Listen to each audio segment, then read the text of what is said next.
Olá, pessoal, tudo bem com vocês? Vamos a mais uma aula de educação musical, dando continuidade aí à nossa disciplina. Hoje nós vamos falar das contribuições da musicoterapia, de uma forma bem superficial, é claro, para o trabalho com os adolescentes, possibilidades e desafios. Que às vezes fala assim, mas tem muito material disponível para se trabalhar com criança, a gente não acha muita coisa para trabalhar no público jovem, né? Até que ponto certos materiais podem ser adaptados. E aí a gente vai falar um pouquinho sobre isso. Segundo a Federação Mundial de Musicoterapia, ela é a utilização profissional da música e seus elementos para intervenção em ambientes médicos, educacionais e o cotidiano com indivíduos, grupos familiares, qualidade de vida e também as condições físicas, sociais e comunicativas. Emocionais, intelectual, espiritual e de saúde e bem-estar. Investigação, a educação, a prática e o ensino clínico em musicoterapia são baseados em padrões profissionais de acordo com os contextos culturais, sociais e políticos. Por quê? Embora seja um trabalho humanitário, seja um trabalho que vai mexer, né, com alguns aspectos humanos, a musicoterapia ela tem regras, ela tem leis que devem ser aplicadas, né? Eu, por exemplo, não posso falar que sou uma musicoterapeuta porque eu não tenho a formação específica da área. Então, você pode usar o termo educação musical terapêutica, alguma coisa relacionada à educação musical. Mas musicoterapeuta, apenas os que fizeram a graduação, a formação específica mesmo na área. Mas o que vem aqui ao caso é a gente comentar, né, até que ponto que esse tipo de estudo tem contribuído para a educação dos jovens, tá? A principal diferença de musicoterapia e educação musical são os objetivos, né? Então, na musicoterapia, ela não necessariamente vai ensinar elementos musicais, mas ela vai, através da música, fazer com que o indivíduo tenha uma melhor qualidade de vida, com que solucione algum aspecto em especial que é preciso ser trabalhado naquele momento, ou cognitivo, ou no aspecto social mesmo do indivíduo. E a educação musical ela não deve se pautar apenas em melhores comportamentais sociais, né?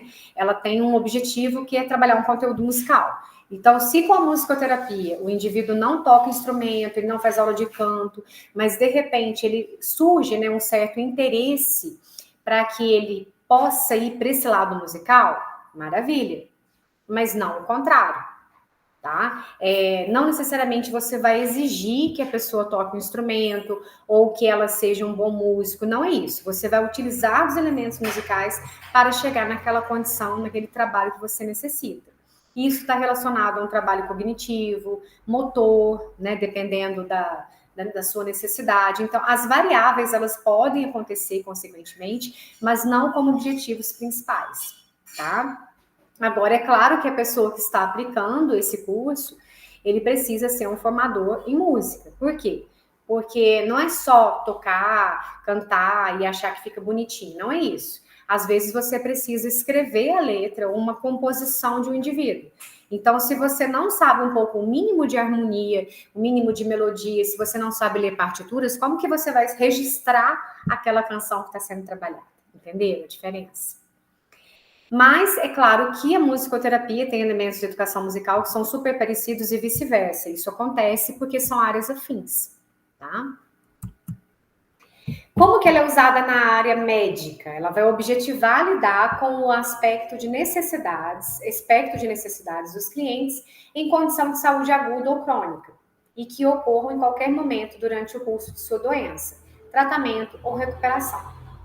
Pode ser utilizado para acalmar um paciente que está tendo um distúrbio, por exemplo, uma aceleração cardíaca, pode ser utilizado para o trabalho com o lado cognitivo, às vezes a pessoa sofreu um acidente, tudo vai depender muito da indicação, lógico, do paciente e também com relação a a música possa melhorar a sua condição naquele momento.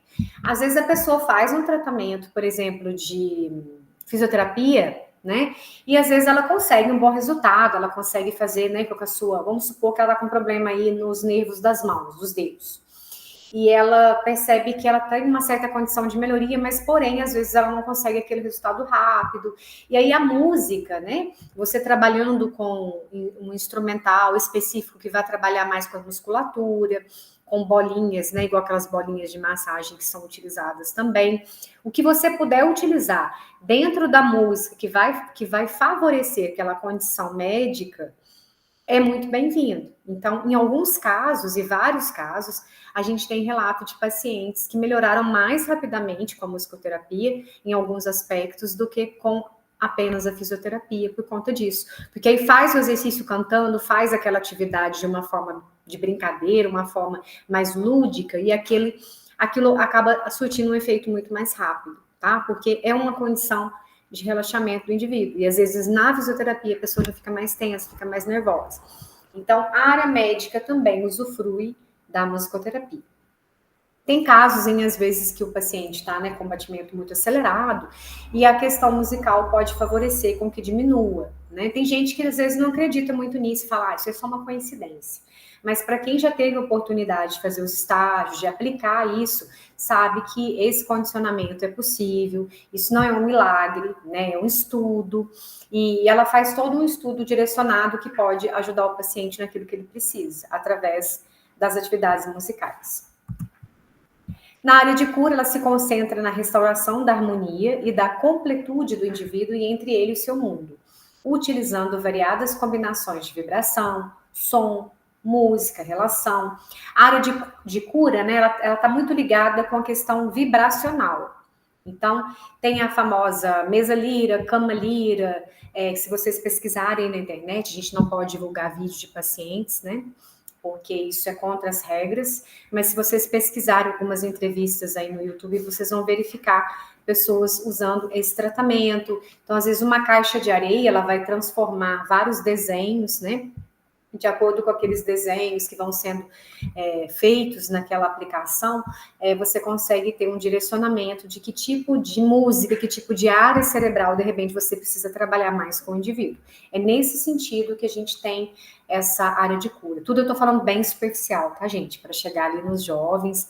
Eu não sou especialista da área, assim, né? Eu sou formada em musicoterapia, então não posso entrar em muitos detalhes que só um profissional habilitado poderia falar para vocês, tá? Eu estou falando bem superficial mesmo, tá? Qual que é o principal trabalho que é feito e pode ser feito com os jovens, como pode ser feito com a terceira idade, como pode ser feito com criança? O principal trabalho da musicoterapia, ele está relacionado à improvisação, recriação, composição e audição. Ah, professora, mas são os mesmos elementos lá da educação musical, se a gente pegar a BNCC, tudo que ela está pedindo é exatamente isso. Sim, é igual eu falei, né? São áreas afins, educação musical, música, musicoterapia, tá tudo ligado e interligado. Mas a forma de condicionar o trabalho vai ser, às vezes, um pouco diferente, claro, porque esse profissional tem um olhar mais clínico, tá? Então, a improvisação, ela vai ajudar muito, às vezes, o indivíduo na questão da timidez ou na questão dele se mostrar um pouco mais com relação ao aspecto de liderança, né? A recriação, ela tá ligada também nesse sentido. A composição, ela pode fazer a pessoa extravasar sentimentos e, de repente, né, ela tá num período passando um momento difícil e aí na composição ela consegue relacionar isso e, às vezes, na própria conversa até com o psicólogo não consegue. Então, o papel da musicoterapia e da educação musical terapêutica, vamos falar assim para nós que não somos dessa área, é você tentar, né? Nem sempre a gente consegue um resultado 100%, mas é tentar ajudar o indivíduo através do meio da música, em algum aspecto que você possa, não digo solucionar, mas que você possa auxiliar a vida dessa pessoa. Se as características da adolescência mudam de um contexto para o outro, os sentidos e significados musicais para o sujeito adolescente também muda, caracterizando a polissemia da natureza musical. Tem adolescentes, por exemplo, gente, vamos falar do nosso mundo aqui, né? Às vezes, para um adolescente, ele pode achar que Ave Maria é uma música meio ultrapassada, meio antiquada, né? Careta, né? E sem graça. E ao passo, às vezes, que para um outro adolescente, às vezes para um sentido mais religioso, uma vivência pessoal, a harmonia e a melodia da música, ela pode ter um sentido religioso, ou ela pode ter um sentido de calmaria, né? Então vai depender muito da vivência de cada um, né? A formação e a vivência de cada um, principalmente dentro do grupo familiar. Direcionar a relação que o adolescente tem com o estímulo sonoro musical que você quer trabalhar. Então, vamos supor, né? Dando um exemplo assim, só para vocês entenderem. Eu não curto música sertaneja, vamos supor, estou dando um exemplo. E aí, o meu aluno vem de uma área mais rural e esse aluno perdeu alguns familiares, alguns entes recentemente, e ele fez algumas sessões com a psicóloga, não direcionou muito o resultado imediato. Então, a mãe decidiu procurar a área de música para ver se ajuda. Aí você não gosta do estilo. Aí você vai tocar outra coisa e vai direcionar outra coisa para o aluno. Não, não pode. Nós, como professores, educadores musicais, e principalmente no caso da musicoterapia, a gente não tem o poder de colocar a nossa condição. É claro que no sentido, a nossa ideia é fazer com que as pessoas escutem vários estilos e elas abram um leque de opções, né? Mas você não pode direcionar ou cortar aquilo que você não gosta. Ah, eu não gosto desse estilo, essa pessoa quer cantar isso, eu não vou fazer. Não existe isso nesse tipo de área. Quando você fala de educação, não no sentido de educação musical só, mas uma coisa um pouco mais séria, um pouco mais direcionada. Então, você tem que tomar muito cuidado com isso, né? A formação e a vivência da pessoa vai condizer muito com o estilo que ela escuta. E não quer dizer que ela não goste de outra, porque ela não conhece. Muitas vezes ela não conhece. Eu não vou começar com uma obra de Beethoven para uma pessoa que só escuta música sertaneja, que o avô escuta, que o pai escuta, que na casa escuta. Então, é isso que a gente tem que pensar um pouquinho, refletir, né? E aí a gente chega na questão da sensibilidade auditiva. O que é isso? Tem estudos que comprovam, né, que desde a gravidez, a formação inicial do feto, ele já tem uma certa sensibilidade musical, né? O bebê, ele vai mexer na barriga, ele vai ouvir, né, aquela música, dependendo do estilo que você ouve, quando ele nasce, depois que ele cresce, aquilo fica mais fácil, porque condiz com a sensibilidade auditiva dele desde o início. Isso não quer dizer que ele vai gostar, aí já é uma coisa mais pessoal, né, gente? Mas o que quer dizer isso? A sensibilidade auditiva, ela também é muito pessoal, né? Às vezes você vai falar assim, eu vou fazer um momento de relaxamento, então você vai lá no YouTube, pesquisa e vem uma música bem legal com um violão, por exemplo, instrumental lindo, e aquele som de água, né? Aquela coisa da natureza, né? Para usar no relaxamento. Para a maioria das pessoas, digamos que isso é uma forma correta, não existe, mas é uma forma sensata de pensar no sentido de relaxamento. Mas será que isso vai condizer para todas as pessoas? Será que para todo mundo isso vai ser um momento prazeroso e vai trazer esse relaxamento? Não. Justamente pelo que a gente acabou de falar. Por causa da condição de vida, a sensibilidade auditiva de cada um é diferente. Então, tem um estudo que fala, né, que às vezes uma garota de 20 anos, ela pode ouvir isso e causar um certo enjoo, causar uma certa repulsão com relação à música de relaxamento. Fala, não, mas a música não foi feita para isso, essas músicas não são tocadas na yoga, como que numa pessoa às vezes não causa um efeito de relaxamento? Depende. Esse som de água, ele remete muito às questões da sensibilidade do som do útero materno. Então, para a maioria, é um sentido de relaxamento, de aconchego, mas para alguns pode ser um sentido de trauma. Você não sabe o que aquela mãe passou em algum período, se ela caiu, né? Se ela foi em algum local que tinha água e de repente teve algum tipo de acidente, alguma coisa que, né, que aquele momento não foi positivo. Então, essa questão da sensibilidade, às vezes você não sabe explicar por quê. Fala assim, nossa, mas eu pus uma música de relaxamento e o meu aluno, em vez de sentir bem e ficar tranquilo, ficar calmo, ele ficou mais nervoso ainda. Deu um efeito contrário, igual aqueles antibióticos. Às vezes a pessoa fala, a reação fica ao contrário. Mas é por causa disso. O que para né, digamos que a maioria, claro, remete esse sentido de relaxamento, para uma outra pessoa pode ser uma sensação ruim, uma sensação de mal-estar, devido a alguma situação que foi passada, às vezes enquanto era feto mesmo, às vezes naquele período da gravidez. né? Então, essa sensibilidade auditiva, ela é uma coisa também que a gente tem que pensar para se trabalhar. Por isso que na musicoterapia é mais fácil, porque você faz um estudo clínico e bem pessoal de cada um, então você consegue direcionar melhor. Mas, professora, como que eu faço? Se eu coloco na sala e tem alguma reação? Não estou falando que é correto e incorreto. Eu estou colocando situações para vocês que nós vamos passar no dia a dia. E vocês têm que saber, às vezes, por que aquilo não funcionou. Não é porque o aluno está agitadíssimo, ou às vezes é, mas às vezes não é. Às vezes é uma situação pessoal, tá? Por isso que a gente está falando um pouquinho. E indivíduo é indivíduo, né? Então, o que causa em um, não necessariamente vai causar em outro, tá? A gente tem que deixar isso bem claro. Uma música que pode ser sedante para um, pode não ser para o outro. E a mesma coisa o sentido estimulativo, tá? Nem sempre isso é previsível. Tá? Então, a obra musical, os estímulos, né, eles são diferentes para cada um. E aí, tem uma tese, depois eu vou falar o nome se vocês quiserem olhar com mais calma, né, do professor, que ele fala, ele fez esse estudo com os adolescentes em formas de fases, e nessa primeira fase, ele praticou o estudo de ritmos brasileiros e rap. É a música que eles ouviam naquele momento, provavelmente é o que estava na moda naquele momento, é o que era dentro do campo pessoal deles, ele puxou aquilo para o seu trabalho. Então, nesse primeiro momento, na primeira fase, foi feita uma prática de ritmos brasileiros e rap, cuja técnica musicoterápica predominante foi a improvisação. Então, o que ele fez? Ele espalhou vários instrumentos, pediu para que cada um, né, geralmente são de percussão, tá, pessoal? Porque são menores, então é mais fácil, né? É mais fácil você, às vezes, pegar um tambor e fazer uma marcação rítmica do que você pegar um violão, sendo que você nunca tocou. Tá? Então, por isso que vocês vão ver vários exemplos, às vezes, de musicoterapia usando a percussão. Não é porque a gente está desmerecendo os outros instrumentos. É porque na experimentação inicial para um indivíduo, por exemplo, que nunca estudou música na vida, é mais fácil de ter esse contato. Tá? Não que é fácil de tocar, mas digamos do contato. Então, a técnica que ele fez foi a seguinte: cada um pôde experimentar o seu instrumento nessa primeira fase, tá? Sei lá, de repente um que teve afinidade, algum que eles acharam interessante, né?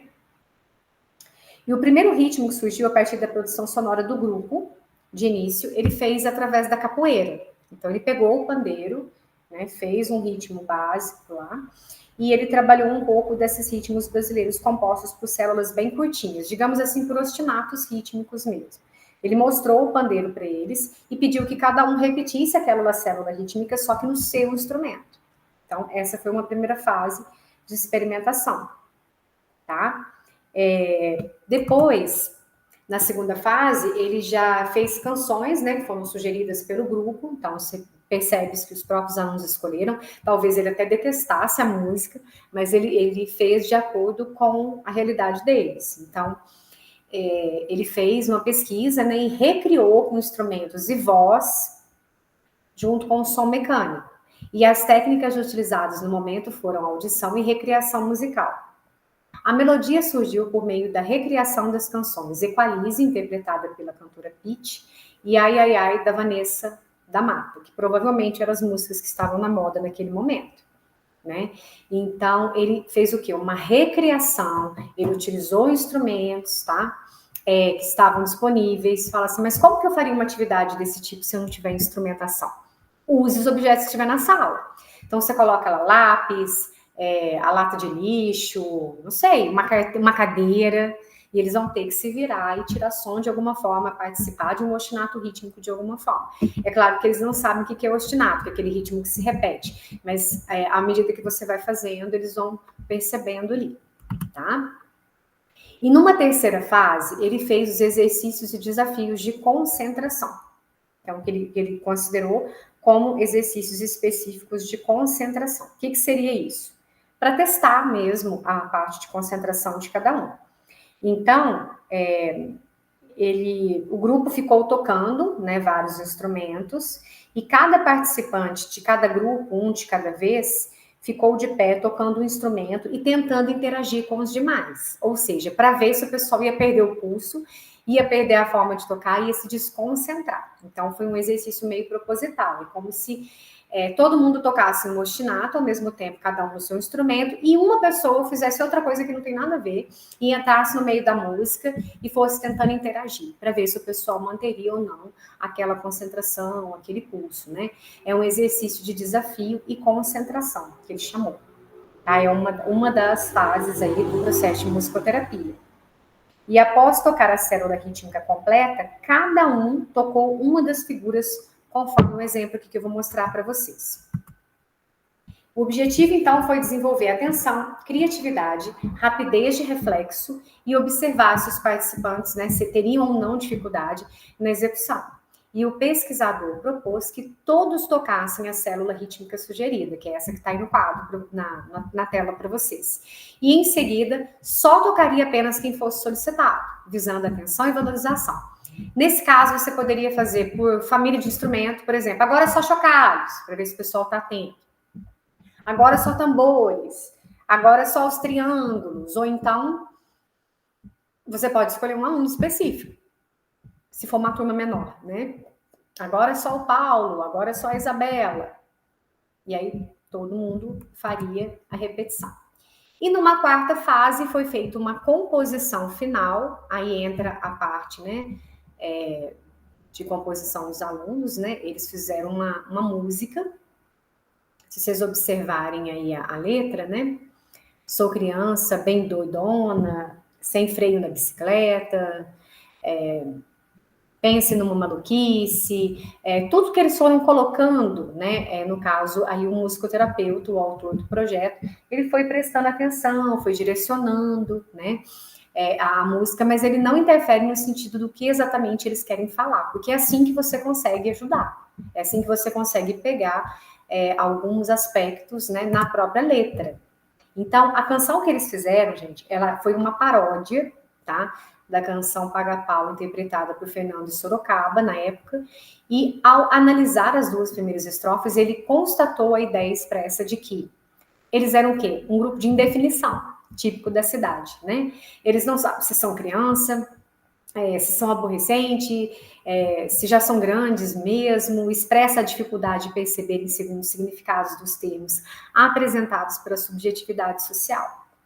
E é uma coisa bem típica dessa faixa etária, né? Então, por que eu tô passando isso para vocês, né? Tô dando como sugestão. Às vezes você trabalha aí com adolescente, às vezes, né, fica meio sem ideias, ou a gente fica muito preso, às vezes, na apostila do conteúdo que tem que trabalhar. De vez em quando é legal ver o que eles querem falar, que tema vocês querem, que tema que vai ser sugerido, né? De repente faz uma caixa de ideias, e cada um ou cada grupo, né, dá uma sugestão de um tema. Aí você tira uma ideia e faz uma paródia. Ah, tá, vamos fazer uma paródia. Dentro de que música? De que estilo, né? E isso pode ajudar bastante você ver o perfil da turma, o que eles estão passando naquele momento, né? Algumas falas extraídas da entrevista, realizadas nesse processo, foram selecionadas e colocadas em destaque. Então, por exemplo, repercussão no contexto social. Ah, fala do que a gente vive, né? Agora eu gostei da canção, diz uma aluna. Depois, quando meu pai estava muito mal, ele gostava muito dessa música, por isso que eu escolhi, no caso da Pitty. Percepção de si, né? Eles trabalham um pouco da questão da consciência. Ah, eu não tenho mais timidez, diz um aluno, que de repente não tinha coragem, assim, de fazer um trabalho em grupo, ou de falar em público, né? Foi desenvolvido o quê? O processo de criatividade. Quando a gente estava fazendo a nossa música, eu nunca tinha feito nada, diz outro aluno. Então, essa repercussão, às vezes, numa primeira atividade, ela pode até não ser tão positiva, mas ao longo do tempo, eles vão se expressando de uma forma melhor e aquilo você vai conseguindo chegar até eles e direcionando mais, tá? A percepção de consciência, né? Não tem mais timidez, criatividade. Quando a gente estava fazendo a música, eu nunca tinha feito nada. Muito alegre, a gente faz o que gosta. Relacionamento interpessoal, né? Aprendi a conviver melhor com a minha família, diz uma aluna. No caso da cognição, a atividade que mais gostou. É aquela que a gente vai tocando sentado e todo mundo vinha andando de olho fechado. Foi a que a aluna mais gostou, né? A parte lá da provocação. Então, pode parecer que não, mas às vezes uma atividade simples dessa, ela pode trabalhar percepção de consciência, relacionamento interpessoal, aspecto cognitivo, uma série de situações que às vezes numa atividade normalmente de música a gente não conseguiria. Então, o fazer musical, musicoterápico com os adolescentes, mobilizou funções superiores como memória, pensamento, linguagem e emoção. E isso se comprova por meio das falas, as quais descrevem relações com contextos e fora dele, mostrando que fazer música é alcançar a amplitude esperada. Afetou suas subjetividades em grande amplitude. Bom, gente, para quem tiver interesse, tá? Eu tirei desse trabalho aqui, contribuições da musicoterapia para o fortalecimento da subjetividade de adolescentes participantes de um projeto social. Eu queria algo que remetesse à adolescência, né? Material para criança é fácil de achar. Para adolescente é um pouco mais complicado, então eu achei que seria bem interessante a gente tratar desse assunto. Aqui tá alguns recortes que eu fiz, tá? Depois quem quiser ler a pesquisa toda. Tá? As fases que eu coloquei até resumido aí para vocês. Tá? E o legal é que ele coloca a partitura completa, com a composição que foi realizada, tá? Então, é isso. Eu espero que tenha contribuído de alguma forma, né? A gente tem que pensar em projetos e soluções diferenciadas para a gente chegar até o aluno. E não o contrário, querer que ele chegue até a nossa aula, né? É mais fácil você fazer esse tipo de caminho, tá? Também para ajudar aí, para quem quiser, nas atividades práticas da atividade do nosso ciclo, também não deixa de ser um complemento. Um abraço a todos e até segunda, se Deus quiser. Vou pausar a gravação, tá, Isabela? Se você quiser fazer pergunta.